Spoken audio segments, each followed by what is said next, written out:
ఈ రోజు మనం కెమెరాలో షూట్ చేసే లాగ్ ఫుటేజ్ అండ్ రా ఫుటేజ్ కోసం డిస్కస్ చేద్దాం. అసలు ఈ రెండింటికి డిఫరెన్స్ ఏంటి? బేసిక్ గా చాలా వరకు సినిమాటోగ్రఫర్స్ కానీ, వెడ్డింగ్ ఫిల్మ్ మేకర్స్ కానీ, content creators and travellers shoot చేసేది లాగ్ ఫుటేజ్. ఈ లాగ్ ఫుటేజ్ ఇమేజ్ అనేది చాలా ఫ్లాట్ గా ఉంటుంది అండ్ పోస్ట్ ప్రొడక్షన్ లో కలర్ గ్రేడింగ్ కి చాలా బాగుంటుంది. బికాస్ లాగ్ లో షూట్ చేయడం వల్ల మనకి హై డైనమిక్ రేంజ్ అనేది వస్తుంది. నార్మల్ స్టాండర్డ్ ఫుటేజ్ కన్నా లాగ్ ఫుటేజ్ లో మనకి డీటెయిల్స్ అనేవి ఎక్కువ ఉంటాయి. రా అనేది బేసిక్ గా ప్రాసెస్ అవ్వలేని వీడియో. రా ఫైల్ అనేది ఇలా డేటా కోడ్స్ లో ఉంటుంది. అంటే సెన్సార్ నుంచి వచ్చే డేటా ఇన్ఫర్మేషన్ ని మనకు ఫైల్ కింద ఇస్తుంది. సో అది మనం పోస్ట్ లో దాని వీడియో కింద మనం కన్వర్ట్ చేసుకోవాలి. ఫర్ ఎగ్జాంపుల్ మన కెమెరా ఏం చేస్తుందంటే నార్మల్ వీడియో షూట్ చేసుకుంటున్నప్పుడు అది మనం కంప్రెస్ చేసి ప్రాసెస్ చేసి ఒక ఇమేజ్ కింద ఒక వీడియో కింద మనకి ప్రొవైడ్ చేస్తుంది. రా అనేది అలా కాదు. మన సెన్సార్ ఏదైతే ఇన్ఫర్మేషన్ తీసుకుంటుందో సేమ్ అదే ఇన్ఫర్మేషన్ ని ఒక రా ఫైల్ కింద సేవ్ చేసి మనకి ఇస్తుంది. దాన్ని మనం పోస్ట్ ప్రొడక్షన్ లో వీడియో కింద ప్రాసెస్ చేసుకోవాలి. అండ్ రా వాళ్ళ అడ్వాంటేజ్ ఏంటంటే పోస్ట్ ప్రొడక్షన్ లో మన ISO అండ్ వైట్ బ్యాలెన్స్ ఇలాంటి సెట్టింగ్స్ ని ఈజీగా అడ్జస్ట్ చేసుకోవచ్చు. ఫైల్ సైజ్ అనేది చాలా ఎక్కువ ఉంటుంది. నార్మల్ DSLR లో మనం లాగ్ ఫుటేజ్ అనేది దొరుకుతుంది. ఈ రా అనే ఆప్షన్ హై అండ్ కెమెరాస్ మాత్రమే ఉంటుంది. అండ్ ఎప్పుడెప్పుడు ఇవి యూజ్ చేయాలంటే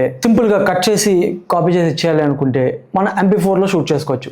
జస్ట్ మన కలర్ గ్రేడింగ్ ఏం చేయము పోస్ట్ లో అనుకుంటే, లేదు మనం బెటర్ గా కలర్ గ్రేడింగ్ చేసుకుంటాం అండ్ డీటెయిల్స్ కూడా నాకు బెటర్ గా కావాలి అనుకుంటే SLOకి వెళ్ళచ్చు. చాలా big projects like movies or web series ఇలా కమర్షియల్ షూట్స్ చేస్తున్నప్పుడు రాలో షూట్ చేసుకోవడం అనేది ఇంపార్టెంట్. ఎందుకంటే షూట్స్ లో మనం ఖర్చు పెట్టేది చాలా ఎక్కువ ఖర్చు పెడతాం. చిన్న చిన్న మిస్టేక్స్ వల్ల మన ఫుటేజ్ మీద ఇబ్బంది పడకూడదు. ఇలాంటి ఇన్ఫర్మేషన్ కోసం ఫాలో ఫర్ మోర్.